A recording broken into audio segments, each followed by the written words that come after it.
People don't survive to tell the tale of what it's like to live through senescence.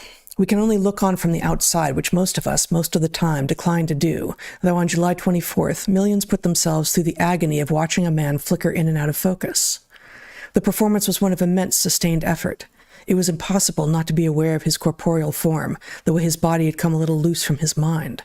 What are his arms doing now? And his eyeballs? Should he blink? As his hands with unbearable slowness clenched and unclenched, he said all the expected things. Biden's words long ago ceased to matter. If you had simply read the transcript of the speech, you would know less than if you'd spent that time communing with the moon. I revere this office, he said, but the spaces weren't there between the words. They fused. Revere this office into a single statement. It did not say, I revere this office. It said, I got through this line. I'm on to the next one. You can breathe now. He came back, he faded, he found a mostly natural way to point and say something about the economy. His eyes were unnervingly fixed on the teleprompter as if the sightline were a string holding him erect. That time and place is now, he said, tapped the table, swallowed audibly. It was a little moment of vigor that made you wonder if he had overspent himself, borrowed too much from the future. Doesn't that sound like what a lot of us were seeing months ago, right? So here's a few more paragraphs from the same piece.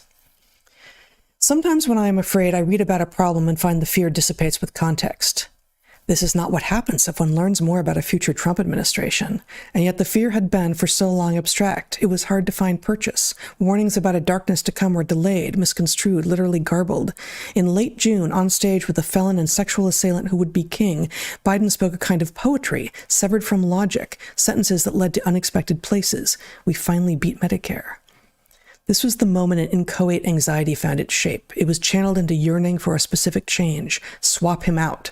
Dread sharpened into demand. Millions of people ached openly for a new messenger. I cannot remember in my lifetime being part of such a sustained communal longing. Someone, anyone, please.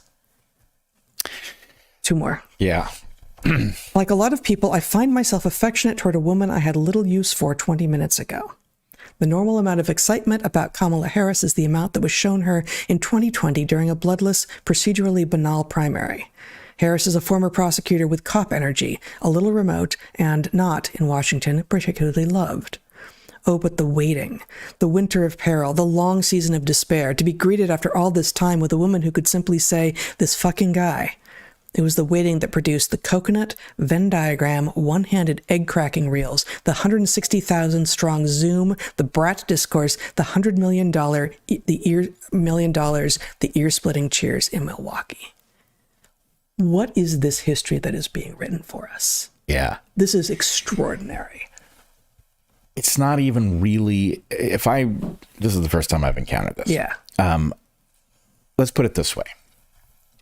You've got and I'm going to be careful here because I take, as you also take, the idea of collective consciousness extremely seriously, right? In a way that we have understood it, as opposed to the original Jungian meaning exactly. At least not Jungian sensu stricto. Right, and this is collective consciousness, which you and I argue in our book is an essential component of how human beings move between niches. Sorry, as opposed to Jung's collective unconscious. Right. But in any case, collective consciousness is a real phenomenon. Mm-hmm. Now imagine that you have loosely defined the blue team, and in this case, I'm talking about the rank and file. I'm not talking about the people who decide what's going to happen next and how it's going to be accomplished or modify algorithms or any of that stuff. I'm talking about the consumers of the blue team worldview. They were all somewhere. They were all aware that we had a very old president. They were delusional about his capacity to do the job that that office implies. And that, I don't know whether it was planned to break, but I don't think so. I think it broke of its own accord because the one thing that his handlers couldn't control was his advancing decrepitude. It's a biological fact, and they don't know nearly enough about this process to do anything about it. Even if they did know, they couldn't do anything about it. So he got decrepit too fast for them to maintain the illusion, which meant they had to switch. Okay, so now you've got millions, right? Tens of millions of people who are harboring a false belief that is no longer going to be sustained. And something is chosen about where they now have to go. So now imagine tens of millions of people are about to make a migration from point A to point B without a path, right? We know where they're going to end up and we know where they just came from, but these are tens of millions of idiosyncratic people with different backgrounds, different levels of exposure to elderly people losing their mental capacity. Who knows what's going to happen? What they need are a bunch of versions of that piece written at different levels, delivered in different media that are going to tell them, okay, here's your internal dialogue. This is what it's going to sound like. You knew all along. Right. There was something nagging at you, wasn't there? He was non-compass mentis all along. He was. And you know all those things that you used to say jokingly to your friends about Kamala and how you didn't really think she was a serious person, and do you know how now that kind of makes you feel awkward and icky because you're about to have to make the argument that this person should be the leader of the free world? Here's how you're going to manage that trick, right?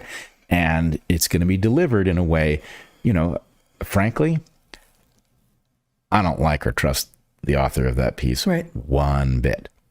But it's well done. Oh, she's a good writer. You can imagine, because you and I know the subset of that group for whom that was written, New York readers, we can see exactly how that thing would provide relief.